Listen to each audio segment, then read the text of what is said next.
Don't want it too side on. My nose is massive, man. No, it's not. Hi guys, we are doing our first podcast here at Trivell. Woo! Can I get a hell yeah?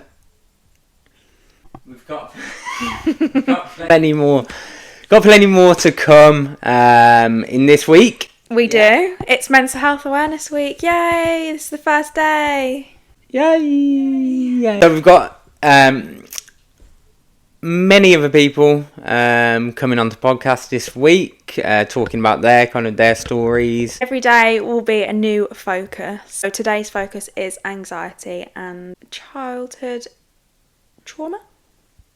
Childhood trauma. Yeah, childhood trauma. Hopefully people will get some takeaways from this. The whole point is for people to open up, talk about their problems, make it less taboo. Yeah, and for people to understand that, everyone, I think, suffers with some form of mental health condition, and that it is normal, and I think you can do whatever you want in this world. You can be whoever you want to be, no matter what you've been through or what you're going through at the minute. Mm-hmm. Yeah, that's what I want out of this. Okay, well, we'll just dive in. So I'm going to be asking Rob questions about his childhood, his anxiety, how it seeps into adulthood, and everything like that.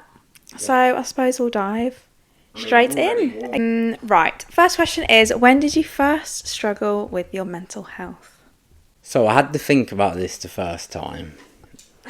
Didn't I? Yeah, exactly. The first time I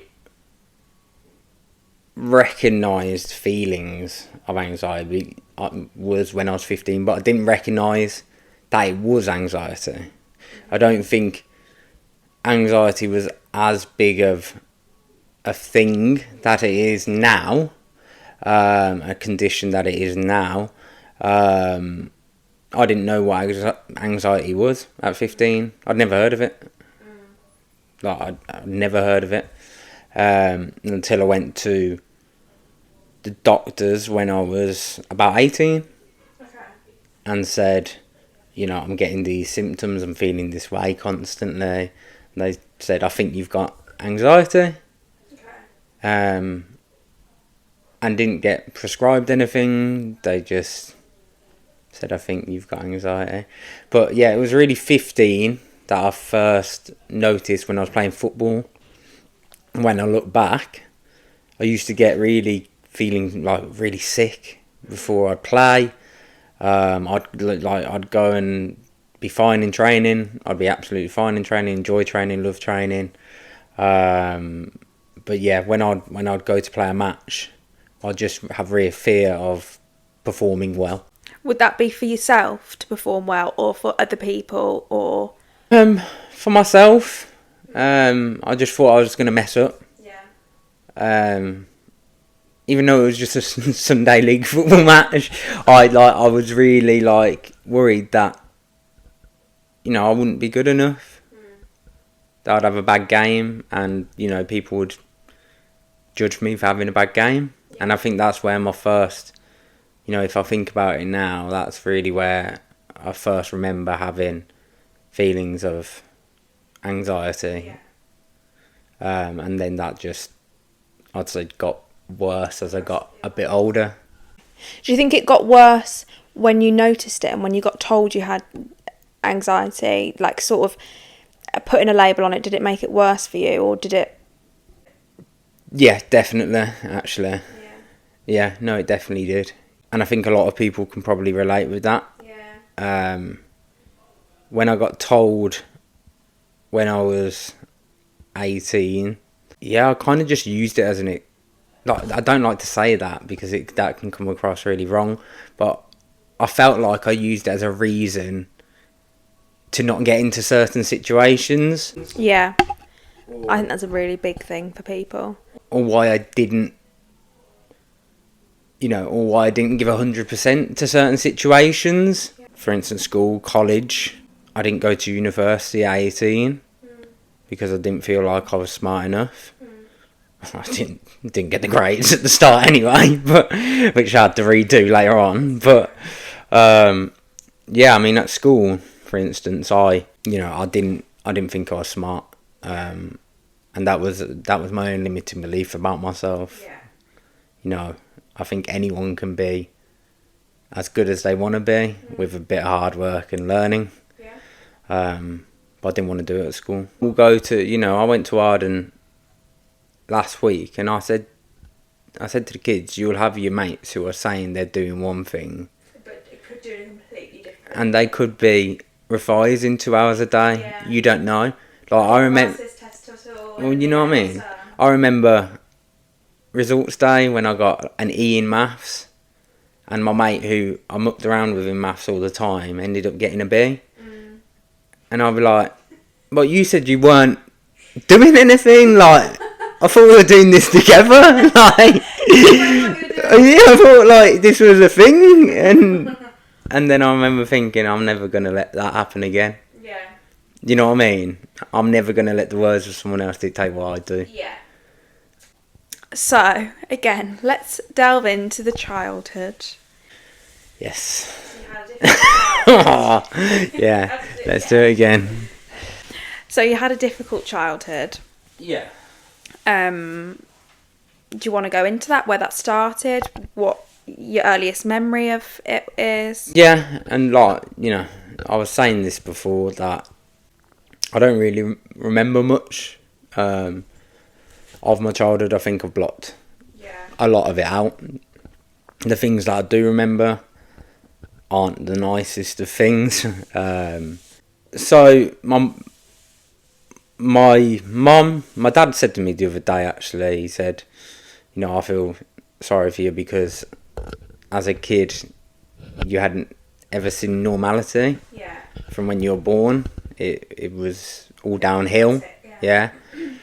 And my dad had to leave the house when I was 10, because he got a lot of abuse from my mum. Yeah. And this isn't to grill my mum. I've forgiven my mum. I go and see my mum now, in her care home. But it's just to get people to understand that the situations aren't always as people think they are. Yeah. My dad had to leave the situation, or something worse could have happened, and I could be without a mum and a dad now. Unfortunately for me, I've got a great relationship with my dad now, and it's great. But he had to leave when I was 10, and we all left in the house, me, my brother and my sister. I was the youngest, with an alcoholic mother for 2-3 years. Can't quite remember. I think it was about 2 years. That we were left with my mum, who was physically, sexually, very mentally abusive as well. And like, we'd go to school every single day, and she'd be saying, I'll be dead when you get home. And she would have drank a bottle of wine by 8 o'clock in the morning, trying to drive us to school, and then we'd get home and she'd pretend to be dead, or she would have drank herself into a coma, and then I'd just worry about what was to come on the evening. Yeah, I mean, I was a scared kid. Like, I was just generally, in any situation, a scared kid. Lauren was creasing the other day. Because it wasn't the other day, it was like a few. Because I'd be like 13, and I wouldn't let my dad buy a house with ivy on the front of the house, in case someone tried to steal me. What, to climb up the house? Yeah. To get you? I like, and that is really embarrassing, right? But like, I was a scared kid. I was in every single situation, but that's all I knew. Yeah. That's what I learned from having psychology later on in life. That's all I knew. Was to be scared. I'd go to school scared that, what I'd have to deal with when I got home, or if my mum was dead. then I'll go to bed and I'll be thinking I'm going to get woke up in the night because my mum. Was it like a consistent destructive thing every single day? Was it twice a week? Was it every day? Me and my brother had a lot of it, and I do feel sorry for my sister because she probably took the brunt of the abuse, physical abuse. And I don't know if she'll want me talking about it, to be honest, too much, but she weren't allowed to see my dad at that point, and if she did, supposed to be consequences for it. And why was that your mum wouldn't want your sister to?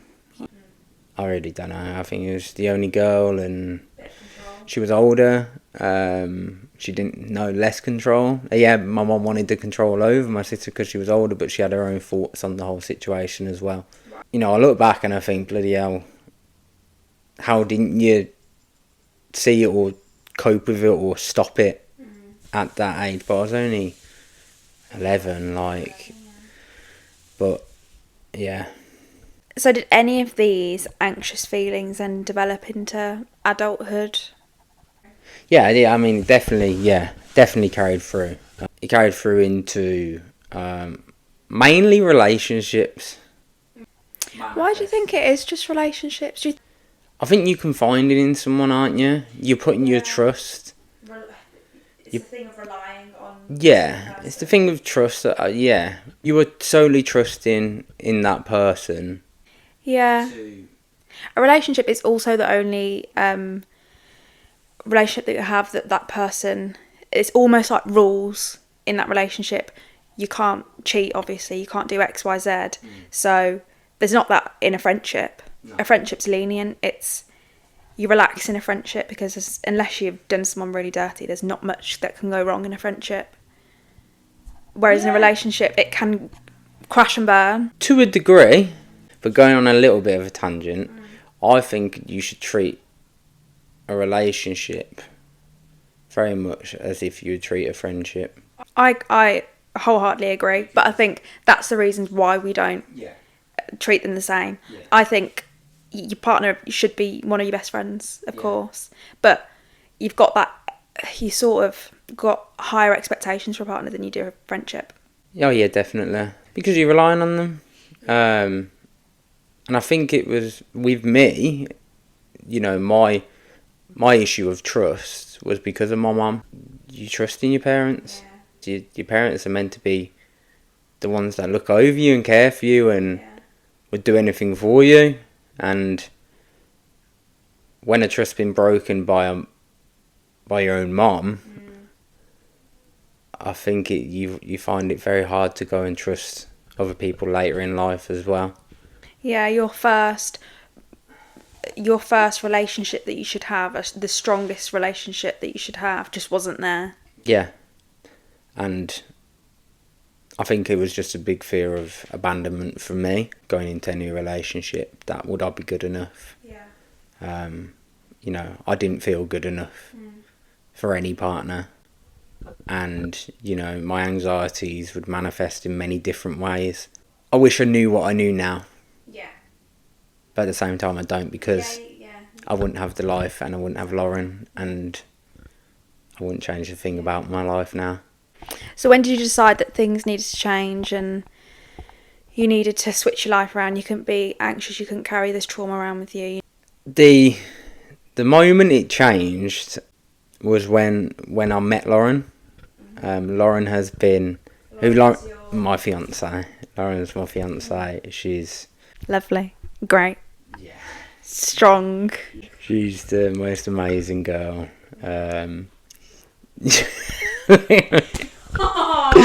She is. No, but like she's just the most amazing girl. She changed my life. For the better, obviously. She challenged my insecurities. When we first met, I was very untrustworthy. I would carry on the same patterns that I did in past relationships, where I'd be asking, you know, stupid questions, unnecessary questions. What's a said stupid question? A friend messaging her, and me getting insecure about a male friend messaging her, or we'd go out to a restaurant and she would just be looking around because she just likes people watch. Yeah. That's it. And even if she was looking at a hot guy, fair play now. Like, that's what I think now. But at the time, I'd be like, who are you looking at? And I'd just feel that anxiety. It's me going, is she looking at someone that's better than me? She made me sort my shit out. She said to me, this relationship isn't going to work unless you go and get the help that you need for yourself. I went and saw a psychologist, and it was the best thing I ever did. Yeah. It made me, and it sounds really cliche, it made me love the person that I am. Yeah, which is major, which is very important. Yeah. And you need that with every aspect of life, not just in relationships, but with anything.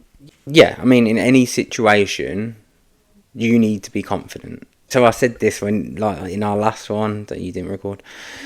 And so I said this before. Whether you're really anxious inside, whether you're feeling those symptoms of anxiety, like when you're, for instance, this morning I'd had to do a presentation, and everyone after the presentation is like, you've really amazing presentation, like you really did really well.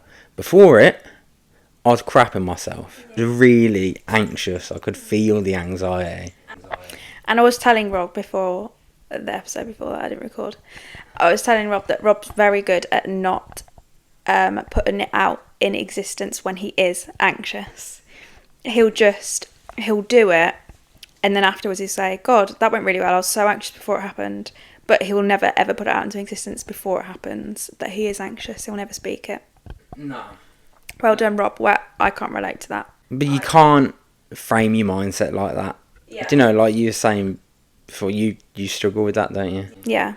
I'll put it out to every single person ever just so I can get it out there and people know that, just almost like preempting that things are going to go bad because flipping it, is that why you do that then? Yeah. Majorly. I think that this isn't... I have such high expectation, I think, for myself anyway, that I think if I already think that something's going to go wrong or bad, that I don't want to do it because I'm not going to do the best I can, which is sort of a bad mindset anyway, because you're never going to do something, the best version of what you want it to be the first time around. You have to do it again and again and again and again, and then you become great at something. That's just what happens, but I'm just not good at that. I want to be great at something first time I do it, and I want to be great at it always. Yeah. I hate the feeling of it not going perfect and the way that I want things to do, and that is just because I'm a little bit of a control freak. Really? No, but it's the same thing. It's how you... I suppose it's how you frame it, isn't it? I feel like if I put it out that I'm feeling anxious about doing this thing, I've already told myself that it's not going to go well. It's almost like when you've been invited to a social event that you're not looking forward to, you think, oh, these people are going to be there, or I'm not going to have anyone to speak to, X, Y, Z. It's like, oh, I'm excited to meet new people, I'm excited to talk to new people, I'm excited to be in a new environment. It can be used in any situation. It can be used, and very much the same of like when I go to do something that I don't want to do, I will count down from 3. Like admin, I don't like admin. Really? I like talking to people. Rob hates admin. If he's not talking, he don't want to do it. If he's not yapping. That's why I got into training people, man. Talking. You know, it's all a manifestation of your thoughts. That's what anxiety is. It's your brain trying to tell you something different than what you're telling yourself. Fight or flight, and some people choose to take flight more than they do fight. Yeah. And it's not that they choose it, it's sometimes they can't control that. Yeah.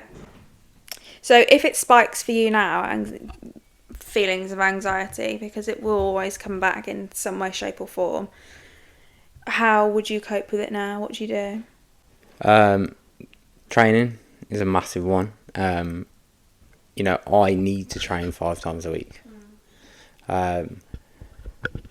It's more so training for my mental health. Like, we all know, like, the benefits of training. You know, it reduces cortisol levels, it increases your endorphins. You know, and then you can look into the science of training that increases neurogenesis, so the production of new cells, neuroplasticity, there is communication of cells. So we know training is great for you.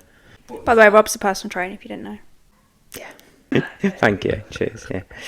So yeah, those feelings, but the feelings are from training.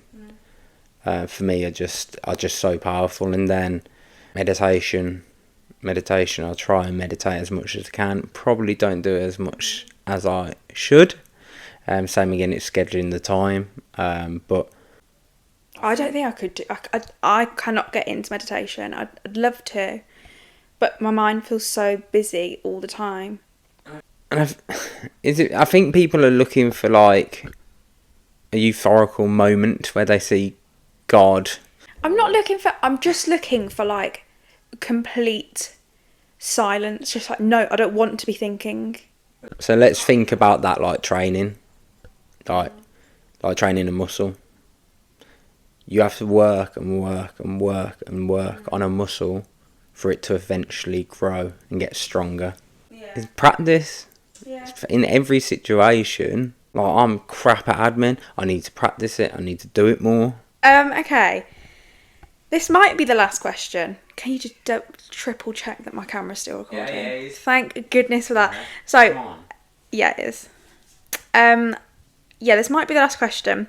What advice would you give to someone right now that might be going through the same thing, whether that is childhood trauma, they haven't dealt with a childhood trauma, they're going through, it could be a teenager watching, they're going through a similar thing, or on the anxious side of things, someone that's got crippling anxiety and they want to come out the other side?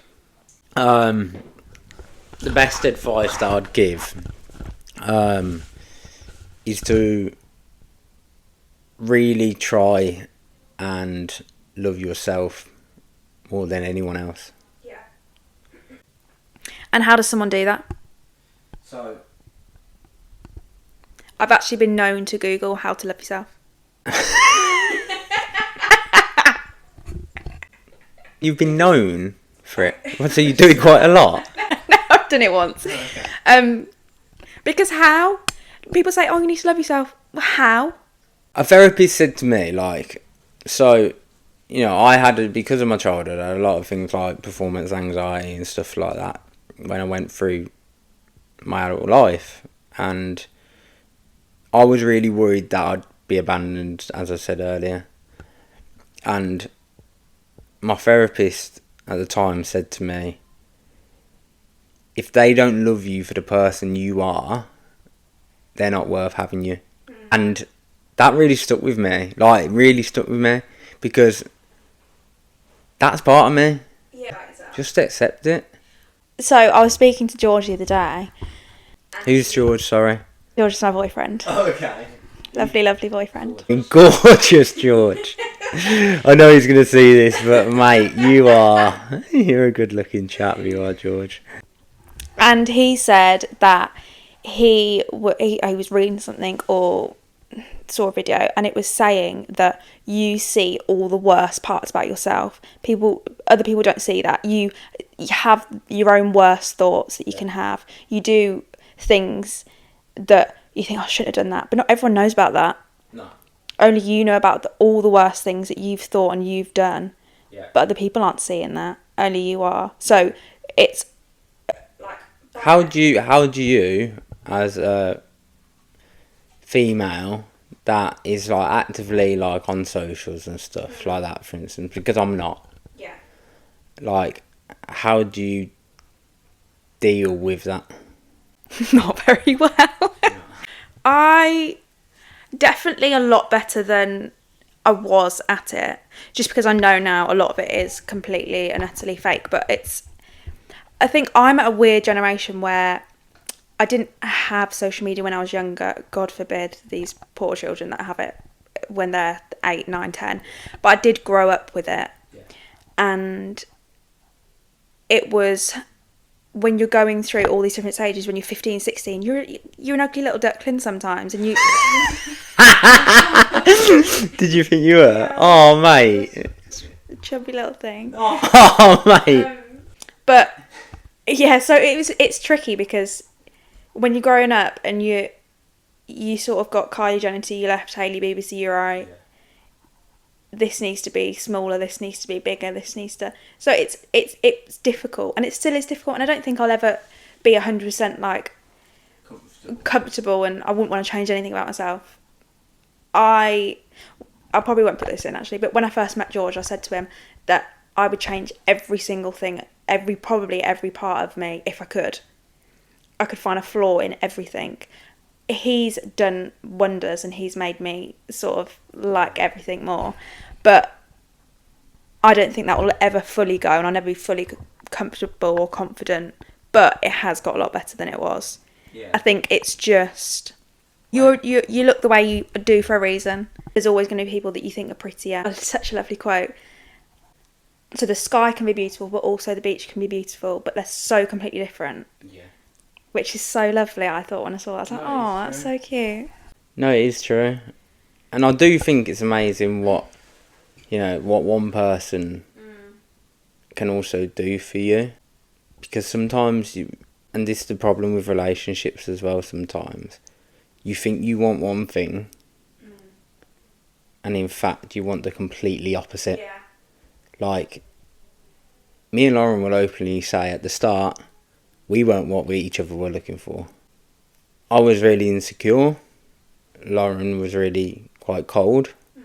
She's got the biggest heart. Yeah. Lauren has the biggest heart of any girl that I've ever met. But at the start I didn't see that side of her. But at the start she didn't see another side of me, because I wanted to be mothered. Yeah. And I was glad she didn't. I was glad she was like, I'm not mothering you. You need to sort yourself out. That's what I'd say to anyone, I think, struggling with anxiety. No one will get you out of the position you're in apart from yourself. You can absorb everything that people are saying, but it's you that is going to be able to reframe every situation. Self-doubt is just the biggest thing. And I think, there's so many reasons why we have self-doubt now with Instagram, TikTok... the accessibility of any course you want to do now, and everything is accessible these days. The idea that you should be everywhere but where you are. Yeah. It's just... You should be grateful for... Be grateful for where you are right now. Yeah. Finish it on that. Yeah, let's finish, because I feel like we could go on and on and on. We could. So, I hope you enjoyed our first Try Wellness podcast. We're going to be doing this weekly from now on. I've put it out there. Okay. So this is happening. Okay. So we'll have loads of different